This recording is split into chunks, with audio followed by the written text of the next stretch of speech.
Hello, everyone out there at FANDOME. This is Jim Lee. I am the publisher and chief creative officer at DC, and I'm super excited to be hosting this panel about an upcoming new show called Superman and Lois. Today with me, I have Todd Helbing, who is the writer, numero uno badass on the production. Hey, Todd, good to see you again. Hello. Hey, Jim. Good to see you. And we have Clark and Lois. Well, we have Superman and Lois, Tyler Hoechlin, and Elizabeth Tulloch.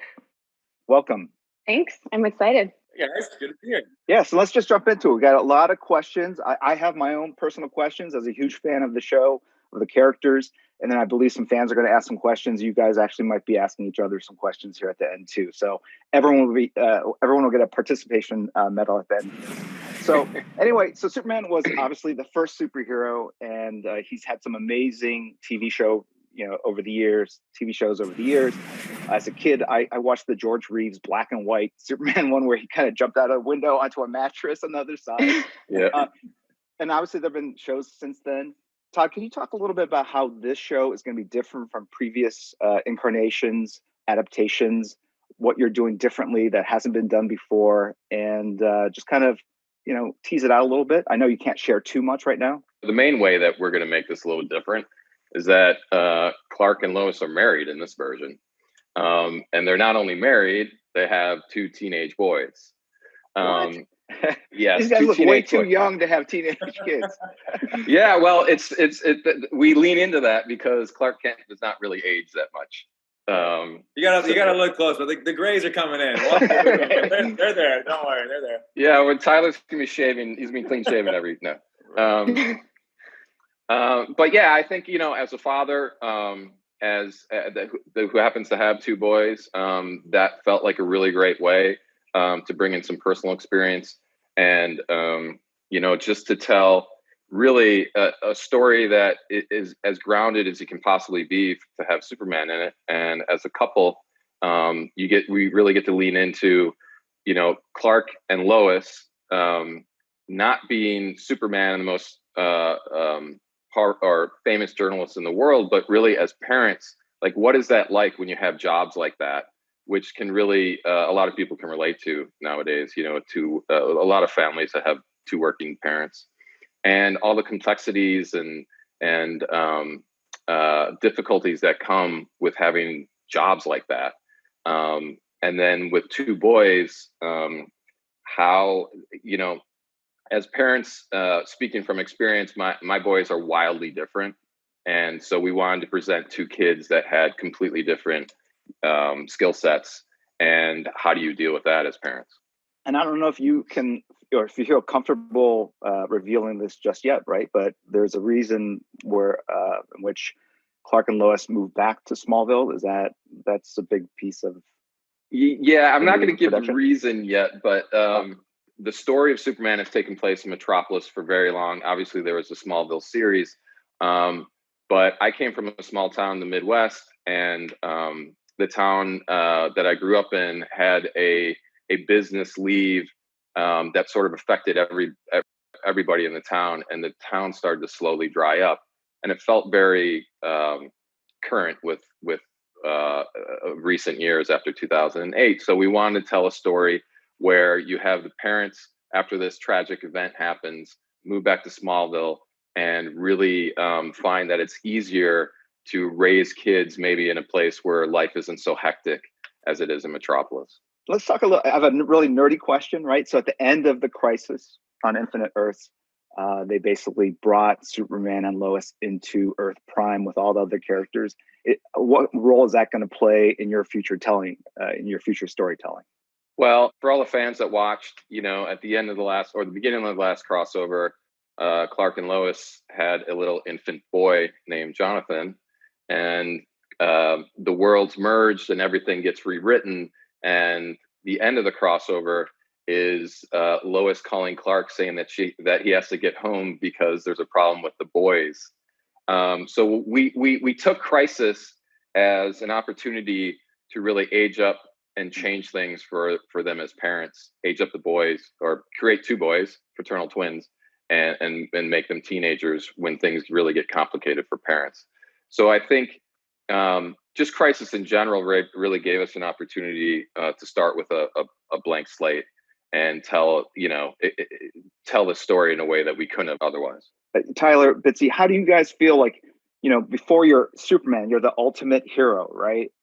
Lois Lane, you're the ultimate, most famous journalist in all the world, right? And now you're parents to these kids, like, the judging that will be going on in terms of your parenting styles, like it's a whole different dimension, right? Not only do you have to be amazing superheroes, amazing journalists that have to uphold their ethics and fight for truth. On top of it, you now have two teenage boys are running amok in a small town. Like, is there stuff that you can draw upon to kind of help tell this story from your own childhood or your extended family?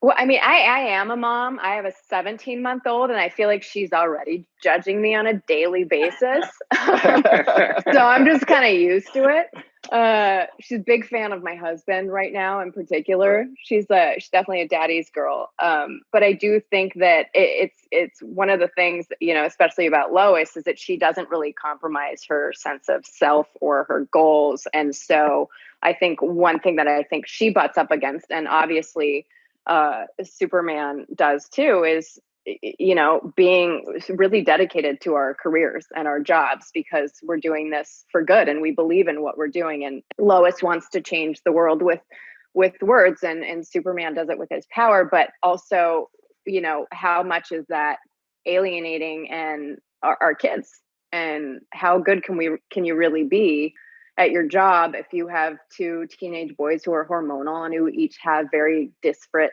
needs? So I think that's part of what, for me anyway, was really compelling and was so exciting when I found out that it was going to be older kids, like teenagers, because it is so complicated and they are going to be going through a lot. And, I've read 2 scripts now, and I find that the storyline with the sons really, really compelling. Yeah. They definitely get harder as they get older, but yeah, I don't have the direct experience of parenting yet. I have 6 nieces and nephews now. My older brother and sister have gone ahead and taken care of that for mom and dad. So I've been at least kind of seeing it from the uncle lens and watching them grow up. But just the idea, I think noticing my dad in how often he was gone at work. He's a doctor, works at the emergency room. He had a private practice, and so balancing that with having 4 kids at home, see him do that, and being older now and realizing how much time is taken up by working towards a career, by providing and just doing those things, even just for myself. It's a perspective shift for me to look back at how he was able to do that. So those are things that I'll definitely be drawing on, just to see, how you're able to wear both hats in that situation, to be a good parent and to be a working parent. It's a tricky situation. So it's no small feat. So Tyler, do you feel that extra level of pressure? I would imagine just playing Superman in general, you have to, embody all these like virtuous, aspects, and I'm sure people come up to you all the time and call you Superman. I assume, like, when you get that call, like, does your life change? Well, I guess after the first episode airs, it changes, right? I mean, can you talk a little bit about that kind of change in your career and life? I think it's just there's a heightened awareness. I think when we were on the set, there was one moment that always stands out. We were on a set, and I'd been on sets before where there's fans around and they want to meet the actors or something, but to be there and to be in the Superman suit and to have a parent bring their 5 and 6-year-olds up to the thing to say, hey, can they meet Superman? That's a thing where you do realize that, at that point, the parent might know who you are as the actor, but to the kids, sure, you're just Superman. You're wearing the suit, and that's all they know. So I think that's the thing that changes the most, is just that awareness of when you're around kids. And I think that's what's so great about this character, and what I love about it is that what he stands for really just kind of grabs onto such an impressionable audience. These kids who look at him as a hero and all the things that he stands for. It's something that does make me really excited about getting to play this character. I don't know if you guys were, fans of DC Comics or Superman and Lois before you guys got these assignments. I assume you've been to Comic-Con now. Bitsy, you were talking about how your heart starts pumping before they call your name and you go out in that panel. Can you share some thoughts about Comic-Con, or some stories about Comic-Con and sort of interacting with the passionate fan base that are here watching us, online? I remember the first time we did Comic-Con for Grimm, because Grimm premiered in the fall of 2011. They showed the whole pilot, and because it hadn't aired yet, people kind of didn't know who we were for the most part. So that was my favorite year because we were able to kind of walk around and interact with people. I always enjoyed it. It was a very long day, but I remember my favorite time was the first time we went, when we were actually like able to kind of get into it with people. Yeah, it's just a different experience. I think when you meet somebody who's a fan of a different show, it's a completely different experience than when someone comes up that's a fan of Superman. And I think a lot of that has to do with the legacy of it as well. You know, it goes back so far, and there's been so many people to do it. It's this long-standing tradition of this character and what he means. You know, it might mean one thing to the 5-year-old you're meeting, but to their dad or to their mom, who also knew the character when they were 5 and is still a fan, it's such a wide range of impressions that have been made over the decades that it's just it's a different kind of experience. Right. I would think Superman feels particularly conflicted because obviously he has the responsibilities to his family, the woman he loves, the children he's trying to raise, but he belongs to the world, right? He's the world's champion, and that demand and need for that type of character in the world takes him away from his family, right? So he's got to be extremely conflicted in his personal responsibilities to his family, and then this other responsibility to really kind of help lead the world to a better place, right? I feel like there's an interesting thing going on, and it's not like it's a brand new situation, but just over the years, it's been this thing where what we do in our professional lives and our work lives does require so much more. And I think that's something about Superman, is that there is so much needed of him. It's when do you turn it off? When is it okay to turn it off? When is enough? Because you do have other things in your life that might be in a different way. It's not as macro, it might be more micro. Doesn't make it any less important. These are the people that count on you for something that only you can fulfill within that structure of a family. So it's one of the things I'm most excited about diving into in this show is, as a parent, how do you balance that need of something that you spent your young adult years and the rest of your adult life before you were a parent putting all your effort into? How do you know how and when to scale that back to put that time into the family? And so it's a unique challenge that I'm sure everybody faces going through that. So I'm excited at least to tap into that part of it. So on top of this challenge between, this personal challenge between Clark and Lois and their family, Todd, can you talk a little bit about as they go to Smallville, kind of the other elements of the other members of the supporting cast of Superman that you kind of want to activate and bring into the fold? We were talking the other day about how love triangles are really important in the Superman mythology, starting with the first, which is Superman, Lois, and Clark, right? Before Lois figured out his secret identity. Yeah, well, I think it's fun to when they go back that Lana Lang is there. Lana was Clark's first love, and I think it's an interesting dynamic as an adult how you deal with that relationship. It can't be Superman. We don't want Clark Kent ever having an affair on Lois. There's not that situation. That's never going to happen. He's as good as they get. She should know that. Yeah. It's also like we don't want like Lois and Lana brawling in the but that dynamic as an adult is really interesting to us.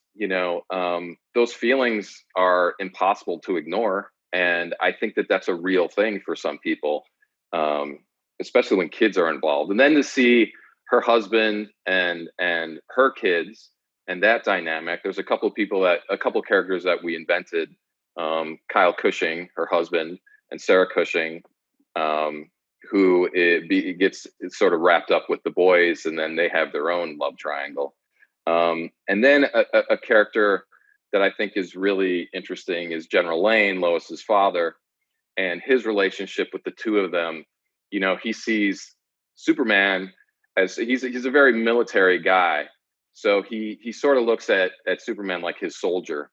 And so, and his relationship with Lois is a little fraught because of the way that he took his job when he was a parent versus the way that Clark is doing his job. So all of that messiness is really fun. It's not just about the ultimate superhero and Lois Lane leading a family and those kind of challenges and responsibilities. There's true superhero action as well. You know, it's more than just a show about this new unusual nuclear family stuck in a small town and them having to figure out those issues. It is at its heart a show about superheroes and supervillains too. Yeah, so I think, look, there's a lot of set pieces, there's a lot of heroics, but to us, what's just as interesting is when Superman goes out and saves the day, or he's fighting a villain, or he's stopping a nuclear reactor from exploding. Lois is out there hunting a different sort of villain and using her superpowers to be just as effective, and you see them as a team, kind of this unstoppable force, which is a lot of fun to play. So Todd, I know you have 2 young boys, and apparently they draw a lot, which is awesome. But I heard that they struggle a little with like drawing Superman's shield, right? Yeah. Yes. They're both very artistic. But yeah, that's like the thorn in their side. All right. So I'm going to just share with you a little secret that another artist told me back in the day. An artist named John Byrne, who's like one of my favorite comic book creators. He had a very long run on Superman. But he basically looked at it as a diamond, obviously the symbol, with 2 fish swimming in opposite directions. So you're drawing the negative space rather than the S. If you try to draw the S, it's really challenging. But if you just draw the 2 fish, the S miraculously appears. So I'm going to see if I can do that here. Awesome. So wait, we're going to do it, right? Are we all doing it? You guys have, awesome. Absolutely. Yeah. Oh, all right. I got my kids' crayons. Yeah, this is fantastic. A draw line. All right. Now, right. now the pressure's on. I gotta. Yeah. Let's see, Tyler. You guys have to come through for me here. All right. All right. Right. You have paper too? Yeah, we got something there. Oh, fantastic. All right, I've got my board here. All right. So, actually, the hardest part now it will probably be to draw the diamond, right? So, do that. So you draw the diamond first.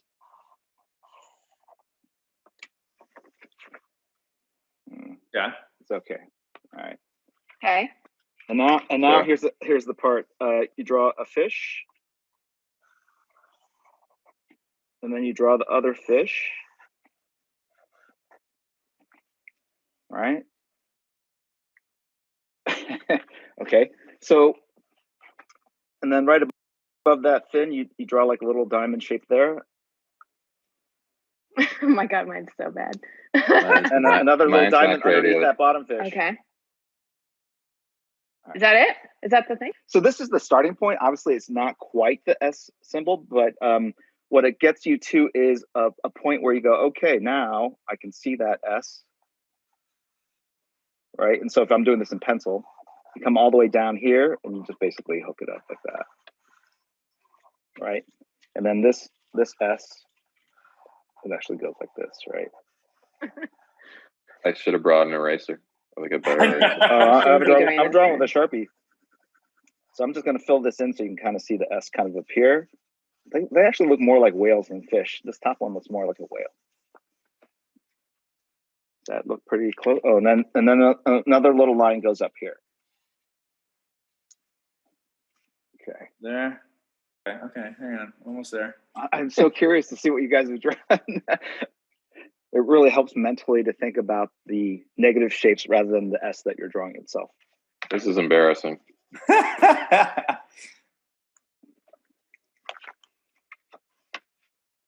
Oh, that's not great. bad. Oh my God. That's not great, Jim. No. That's fantastic. I think I was off to like a real hot start, and then the bottom fish got me. Oh wow, awesome. Oh, Bitsy's is great. Wow. And you have the colored markers too. It's fantastic. I stole my daughter's crayons. Nice, very nice. Better than her eating them. This is gonna have to improve over time, but Let's see. I don't know what happened. Where it happened? Where'd it go? Dude, that's awesome. These are both That's great, man. All of them. Yes. Yeah, fantastic. Here, let's put them that's all up. what- There that's we what go. it is. Yeah. Okay, yeah, hang on. I see now. Hold it up. What? You didn't see the fish before? No, I These saw are the the fish fish. before. I see this thing on Okay. the side. There we go. My proportions are really All off. There we go. There we go. Ta-da.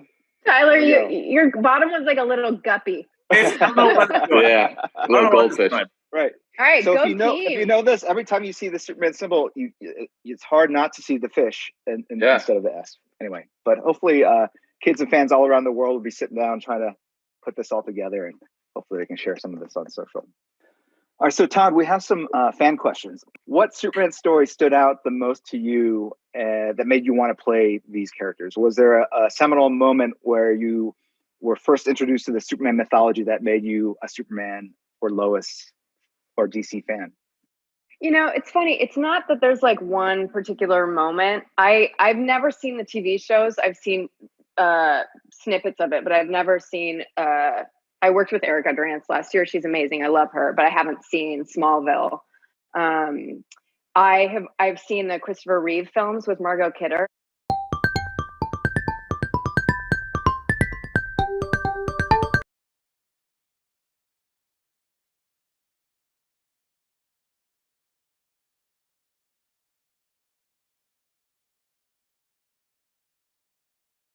I love them so much. And I think one of the things that I always found really memorable was this. She didn't know who he was, but like on some level, did she? There was something about the way I felt like Margot Kidder played it, or maybe I'm projecting, where it feels like, and part of the reason they're such a good couple and they love each other so much is that she just kind of gets him. And you know, I just remember moments where she was kind of looking at him quizzically, and I'm like, wait, does she know? Or does she just sort of understand something about him and who he is and what he represents? And like, you know, going back to what I was saying earlier on, I think part of the reason Lois is the perfect woman for Clark is that she gets why Superman is so important for the world. And she is happy to make the sacrifice as far as one-on-one time and family time as a result. For me, I would say kind of the same thing. It wasn't a particular story. Really, for me, what it was when I went and met with Greg originally to do the couple episodes of Supergirl in the first place. You know, I sat and watched the first season of Supergirl, and I think it hit me at the right time in life. And I think there was an environment at the time that felt like we needed a little bit of hope. We needed a little bit of optimism. And I feel like I had also just kind of been coming out of a cynical phase of life. I went through those years and tried seeing the world through that lens, and I didn't enjoy it very much. So for me, it was just kind of seeing that show and seeing that. I think I felt as if it was a chance for me to jump into something hopeful and optimistic. I think what also goes along with the reality of the situation of where we are today is that you do need hope that we will get to the other side of it and that we will find a way through it. So kind of credit that to that first season of Supergirl, watching those guys. All right, guys, a couple fan questions. Start first with, who are the Superman and Lois in your own lives? And how do your Superman and Lois influence your portrayal of your respected characters in this universe? I would say just, you know, for what influences me playing Lois Lane, especially playing Lois Lane right now at a moment in history where the profession of journalism is a little bit under siege, is just every journalist ever who is busting their butt right now and coming under heavy fire from both sides and a lot of media scrutiny and everything. And the fact that they're still showing up and doing their jobs. Yeah, I second that with you. I think anyone who strives to tell the truth in the face of whatever consequences that holds, I think those are some of the most incredible, respectable people, and I think Lois falls in that category. For me, anyone can be Superman. I think what makes Superman to me, in my eyes, is that someone who, without fail, chooses to do the right thing and all the good that they can do. And that's really what it is. And whether that's, you know, saving one person from crossing the street, whether that's saving a falling skyscraper as Superman would do that saves everyone in the building. It's the quality of the efforts and the works, not the quantity. It's not how huge they are. It's just how impactful they are to one person. So Tyler Hecklin, 2 questions. What was it like putting on the suit for the first time? And the second half of the question is, are we going to see Superman get a new suit in this new version? Yes, I think putting the suit on for the first time, everything about this, there's been so many times where there's been kind of a surreal moment. but I think putting on the suit for the first time was the most surreal moment, just because any other time that you would be wearing that suit is probably on Halloween, and that's about it. Otherwise, I don't know why you're putting it on or why you have one in the first place. So I think putting it on and actually seeing it and realizing this is not just for a day, you know, we're going to shoot this, we're going to tell a story that involves this character. I don't think that it's sunk in, and if it hasn't by now, it probably never will to some weird degree. But I think being the one wearing it as opposed to seeing someone else in it is a different experience. Like the symbol itself is so incredibly iconic that I remember when I first started shooting on the show, and it was Elseworlds, and there was a scene with Oliver and the Flash and Grant Gustin and I both were like, we couldn't keep it together when you're wearing a plaid shirt and when you rip it open and it's the S. Like we probably had to do that take quite a few times because everyone's reaction, and like Lois should be used to this, and even I was like that was a really funny day on set. But that scene, I remember that when we did it and I ripped the shirt up. That's why I said it's different, I think, when you're doing it as opposed to watching someone else do that or being in that. Because when I do it, there's almost a moment of it's been done before, and you know what it means. So you're like, is the way I'm doing it weird? Does it look right? I don't really know. But I remember Grant on that take. It was the push in, and thank God, like the camera pushed in, and it had gone just into the S by the time he did this. But when I ripped the shirt open, I just remember Grant going off screen. It was this audible inhale, and it was the funniest thing. I mean, that's gotta be strange, though. Suit? Oh, are we gonna see a new suit? Todd, are we gonna see a new suit? So, okay, I'll take the heat for this one. You know, it's like originally you came on for the crossovers, and that suit just wasn't built to sustain a series. And I think just in everything that we were talking about earlier, you know, it gave us this fresh slate. Yeah, let's make a new suit. So there's going to be a really badass Superman suit in this show that I'm pretty excited about. I'm excited too. So there you have it, guys. I just want to thank Todd and Tyler and Bitsy for participating in this panel talking about Superman and Lois, and for humoring me and drawing the Superman shield. It was really lovely seeing you guys work outside of your comfort zone, bringing artistic, creative abilities to the fore. And we'll look forward to seeing the show debut on the CW next year. Thanks so much, Jim. Thanks, Jim. Thank you. Bye.